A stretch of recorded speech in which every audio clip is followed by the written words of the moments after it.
Welcome back to TRP, everybody. I'm still Scott, and today I am with not Danny. I'm with Max, Jake, and Emma from the local Toronto band A Short Walk to Pluto, whose self-titled EP last year did incredibly well. Together with their massive following on social media sites like TikTok and Instagram, they have found themselves leading the pack when it comes to up-and-coming breakout Canadian artists. Their new single is out now. It's called "Give Me Grace." Welcome A Short Walk to Pluto to the record player. How are you guys? Hi. Hi there. Thanks for having us. No problem, anytime. We got a little Brady Bunch thing going on here. We got Jake with no camera, so he's joining us. He'll pipe in every now and again. If you see him not moving his lips and him not moving his lips, that's Jake talking. Where is everybody? Emma, where are you at? I'm currently in Waterloo or Kitchener, if it matters. All right. And then Jake and I are in Toronto. Excellent. I want to give some love to the new single, which is amazing, by the way. Congratulations on that. But first, I guess this is a question for the two boys. This whole thing started when you guys were still in high school. Tell me a little bit about how Short Walk to Pluto came to be. Yeah, so Jake and I go way back, probably to grade 9. I met Jake. And we instantly bonded over our love of Guns N' Roses and Rush and all those classic bands. And he played drums, I played guitar, so we're like, shoot, let's start jamming together. Super casual. And then eventually we met Danny a little bit later, and he joined in. We started this little pep band in high school where we played pep rallies, play some classic rock tunes, and everyone has a bunch of fun. And then after high school, we sat down seriously, and we were like, maybe we should start a band. Bring Danny in, and Short Walk to Pluto was formed. With Danny coming up with the name of Short Walk to Pluto. And then, just played around with a few different vocalists, tried a few things, Jake being one of them. Jake was the first singer of A Short Walk to Pluto until about 2 years ago when I met Emma. I was forced to sing in pep rallies. I don't know why they replaced him with me. He's so much better. Jake does an amazing Axl Rose and Brian Johnson impression. So we did it like Thunderstruck in Paradise City, and he sang those, and it was amazing. And a whole lot of Rosie in front of teachers. You still do some singing though, Jake, don't you? Right? Sometimes, yeah. I make them. So you realized you needed some talent and much better looks in the band. So along comes Emma. How did you get involved with these guys, Emma? So Max and I actually met through a mutual friend about 2 years ago now. And him and I, we just hit it off. We were like, oh, you like music? You do this stuff? Oh, great. I like music. I do this stuff too. Hey, you need a singer? At the time they didn't, but easy. Yeah. I started following you guys on social media when I was scrolling and kind of heard Emma's voice, and I stopped, and I was immediately like, wow, I mean, this is incredible. In my day, young bands had to find gigs and play in clubs and sort of anywhere in a closet if they had to, just to get their music out there. You guys, how helpful has it been to have a platform like TikTok and to get your music out there? TikTok, Instagram, like the social media following that you guys have is amazing. It's helpful for sure. It's very helpful. We love all our fans. They're it's so supportive. Honestly, to like go through the comments, see all the the nice things that people are saying, keeps our spirits high, keeps us motivated. And it's really nice to know that like there's a platform for not just people to like hear our music, but also to give feedback. Yeah. So to hear that, this song is, I couldn't stop listening to this song or something. It's really, really good. Yeah. Makes my day, makes all our day, and makes it all worth it. Yeah, even when people they're commenting on stuff being like, I just listened to your whole repertoire. Actually, we had someone comment being like, write some originals, and we replied back with, we have originals. And they're like, I don't like Give Me Grace. And then he rebutted his comment and said, actually, I just listened to all your songs and every single one of them is on my playlist now. And basically it was like a half-assed apology, but we actually get that a lot. We get a lot of, hey, you should write originals like this, and then we're like, hey, check out this one. They're like, that's exactly what I was looking for. Which, like, I love when that happens. It's great. It's one thing for young I mean, you see it everywhere. You go on YouTube, you go on TikTok, Instagram, whatever. There's always singers that are sitting there with an acoustic guitar and singing songs, and it's like Taylor Swift songs and whatever the case is. It's one thing doing covers, but like it's got to be tough to put your own music out there and know that underneath here comes all the opinions, right? I mean, was that difficult to do? At first, especially for me, because I've been in bands that weren't as successful as this, and I had to really go, why are people critiquing this? Why is this a big deal? Why are these little things like the first one that really like bothered me the most is we did a cover of She Sells Sanctuaries, and the first time we posted it, a lot of the comments were, "You're not a man. Why are you singing a man's song? You shouldn't be singing a man's song." And like that got to me a little bit because it's like, I'm never going to be that person. I have my own unique style and my unique voice.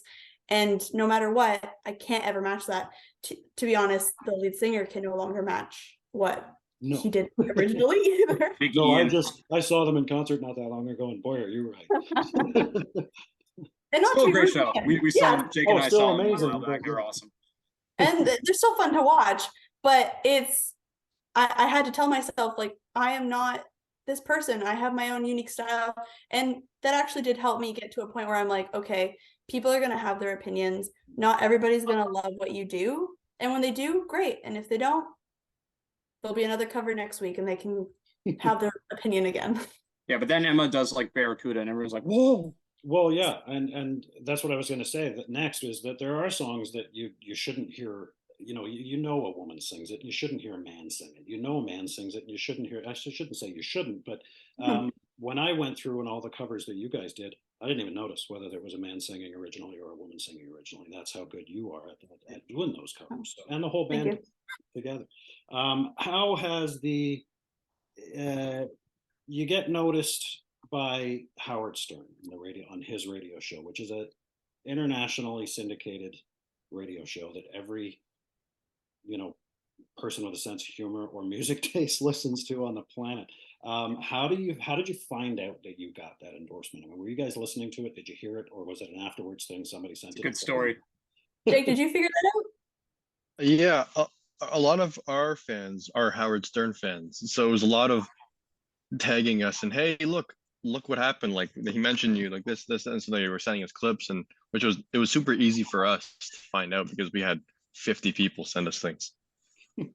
Did he follow you guys? Like, is that what happened? Or I don't think he has social media. I don't know how he found us. Someone on his team must have been like, hey, you like Zeppelin, here's a cool Zeppelin cover, and then showed him a couple other ones because he's not on anything. Wow. Like, he has an Instagram, but it's he posts like the Painting, things he right? talks about. Yeah, like it's just like that's not him though, but that's the radio shows thing. Exactly. I don't think he has a personal account. No. So no, he doesn't follow us, but maybe one day. How has that endorsement helped you guys? I mean, has it opened up a lot of doors just getting that name recognition, getting that mention? There's definitely a vindication with it where you can be like, hey, Howard Stern likes us. Why not you? Well, he's not a musician, but he's had enough of them on that show that he knows his stuff. That's for damn sure. Exactly, and he's also the kind of guy who definitely has a picky taste. So if you do get his approval, like it's a big star, on your name. Yeah, and it was more than one mention too, which was also nice. We I think, Jake, did you email the? Yeah, I emailed them back as kind of like a thank you, and then I like jokingly mentioned like, hey, we'll play a birthday party or whatever, and then we didn't get a response back. But they mentioned it on the radio show afterwards. Yeah, he read the email, but I was hoping he'd be like, yeah, I got a birthday party, like come down to New York, but no, I didn't do that. I was trying to get a gig out of it. Yeah. One day when you least expect it, you're going to get a phone call. Would you like to come to New York? I hope so. I bet you. Yeah. I want to talk about great. I want to talk about "Give Me Grace." It's fantastic. It's folky. It's poppy. It's got a bit of a Celtic vibe to it. It's got a bit of a Zeppelin. I mean, it's kind of everything all in one. Tell me a bit about the song and the story behind it. I don't know who the writer was. Absolutely. So I remember I came up with that arrangement, those guitar parts a couple of years ago, university. And I was talking to Danny about it, and he was like, "Screams rain song. We got a rain song this thing. But like a little bit more upbeat. Mhm. Love the rain song, by the way, one of my favorite songs of all time. It does have So we were like, oh, we should like put some strings on it, and then we were gonna put Mellotron on it until the studio that we work with, Iguana Studios, was like, oh, we can help you with strings. So got some strings on it. Big thank you to them. And we put a string quartet on the piece. Blown away by what the team was able to come up with for the string arrangements. That was beautiful.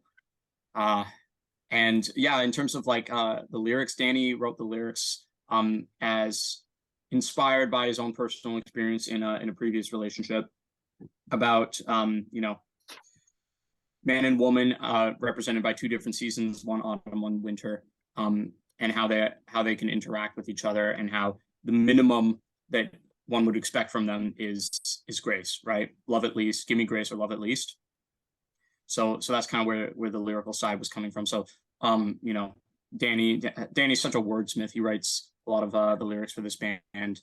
And so he absolutely crushed it on that one, and just a really fun process putting this song together. So different, so a little left field for us, but really rewarding nonetheless. Yeah. What struck me about you guys when I started following you and listening to your music was the influences. You can hear the influences of you know, I mentioned Zeppelin, definitely hear that. You can hear the influences of Heart, some Evanescence in there. There's so many things that you can hear, but at the same time, you're able to present it in a way that it feels really unique. So, you know, it's familiar, but different at the same time.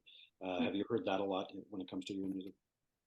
I haven't heard Evanescence before, and I appreciate it. Can't say I've heard that one either. Definitely the Zeppelin and the Heart I've heard before. And you know, like so many bands, like you can't just be one influence. A lot of young bands, especially, wear their influence on their sleeves. I'm sure we can all name a few bands off the top of our heads. That everyone knows who I'm talking about. But yeah, like I think what really Justin Hawkins put it really well. You kind of have to have two or more influences to kind of like make it feel a little unique. So with us, like a big part of it was taking Rush, and a lot of the ideas that Rush had, a lot of the sonics that they had, and how they presented it in that super strong like power trio kind of sense, where each member is holding up an equal weight of the structure. And then you sprinkle some Hayley Williams from Paramore on there, sprinkle some Alanis Morissette with Emma on there, and all of a sudden you got something new, you know. And then you bring in modern influences, and all of a sudden you have Short Walk to Pluto. I can't believe I'm the only one that's mentioned Evanescence. That's I love that. I was asking for the longest time to do that cover, and they were like, "No, this is a weird one." I was like, "Trust me, it's a fun one." I hear that in some of the belts that you come out with, man. I definitely hear that.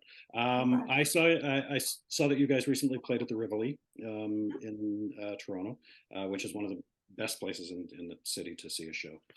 Love that place. Absolutely amazing. Lee's Palace and the Rivoli are two of my favorite places to see shows in downtown. What's it been We're like? playing Lee's Palace. We are playing Lee's Palace. Are you playing Lee's Palace in January? Yeah. Oh, fantastic. On Emma's birthday. On my birthday. It's going to be the birthday show. Lee's Palace is one of the best venues in the entire city, hands down. Even though it's as big as my closet, it doesn't matter. And there's a lot of gum under the tables, it doesn't matter. What's it been like getting away from a screen this big, you know, turned around the other way and taping, and getting on stage and having a crowd this big? I mean, what's the reaction been to you guys live? I love it. It's my favorite thing in the whole world. I'm like this. I hate public speaking, as weird as it is, being a singer. But when I get to be honest, I know it's so weird. I get so anxious when I have to do presentations at work, but ask me to sing in front of a room full of people or a huge crowd or whatever, and I'm like, yeah, sign me up. I'm down. I love the energy that we get from audiences. Like that's such a it's a boost to confidence. One, it's a boost to loving your craft, being in a room full of people that just love what you're doing. it just makes you want to do it more. So whenever we get in front of an audience and we're just like going ham, or we're, doing Give Me Grace and it's a little more intimate, or we're doing our cover of either Message in a Bottle or You Ought to Know by Alanis, and people are just going nuts for it, it just, I want to wake up and do it every day. Like, that's the whole point. So it's the best feeling. I don't know, you guys, I don't know what you think. Literally, no, absolutely, very well said. Like it's euphoric for sure. Are you guys starting to mix up a little, like, as you get more original stuff out there? You're obviously putting more original stuff into the live show and getting away from. Do you see yourself at some point getting where it's mostly original when you're performing? Well, even right now, it's pretty much mostly original. Basically, since Emma joined the band, we've only really played maybe one or two covers a show. And it every time we have to think up the set list, it's like, shoot, do we even have room for a cover? Because you kind of want to be like, kind of want to throw one in there so that people have something that they're going to be super familiar with and whatnot. But yeah, like the live show is always progressing.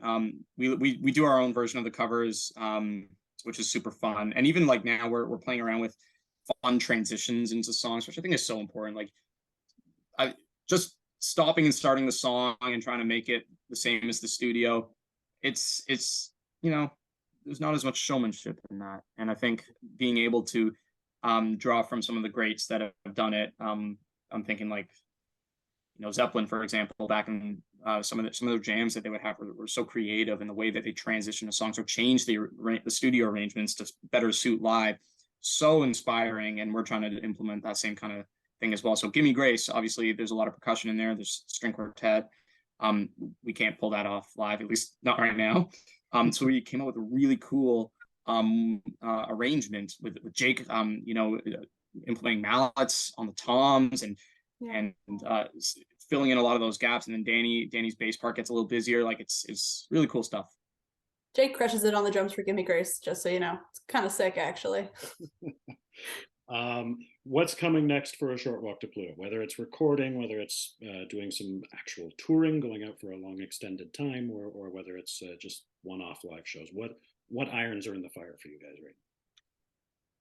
We have a lot in the pipeline that they're working on right now, trying to get some fun potential shows, bigger, more high-profile stuff in the summer. And in terms of the more short-term, biggest thing that we got going on is we're preparing for the album. Awesome. So we're just at the end stage of putting some of the demos together, and probably going to start recording as early as the crack of January. 2023, right in January. We're going to be in the studio grinding away. So stay tuned for that. Can't wait. And recording in Toronto? Yes. We are at Iguana Studios. Mm-hmm. And I saw this, so I'm not getting an exclusive on any kind of a tour. So, well, we're working on it. There's nothing confirmed. Jake, do you want to take that one? What, the tour? Yeah. Oh yeah, we're basically looking at every single music festival in Canada, like just eyeing everything out. So if there's any people who work at a music festival listening right now, we would love to play at your music festival. We have a few. That would be amazing, because I think we played at Ottawa Blues Fest this summer, 2022 summer. Yeah. And we opened for 3 Days Grace and Crownlands, and it was the best weekend ever. Like music festivals are the best. Yeah. So the more we can play at any type of festival, we'd love to. Well, we're going to get your name out there as much as we possibly can. I can guarantee you. I thank you so much for being with us. A Short Walk to Pluto, like I said, is a name that I have absolutely no doubt is going to be heard a ton more going into 2023. You guys are, as I said at the beginning, you're on that list of being the breakout band of in Canada, and I truly believe that. Wish you guys all the success into 2023. You can hear the new single, Give Me Grace, and other great stuff on all the usual suspects like Spotify, Apple Music, and of course see them on YouTube and www.ashortwalktopluto.com. Thanks, Jake. Thanks, Max. Thanks, Emma. Say hi to Danny. Sorry he couldn't be here with us. Well, he's grinding his butt off for exams. So well, good luck. We'll definitely tell you to say hi. Take care of yourselves, and we'll see you down the road. We'll talk soon. Thank you so much. Thanks.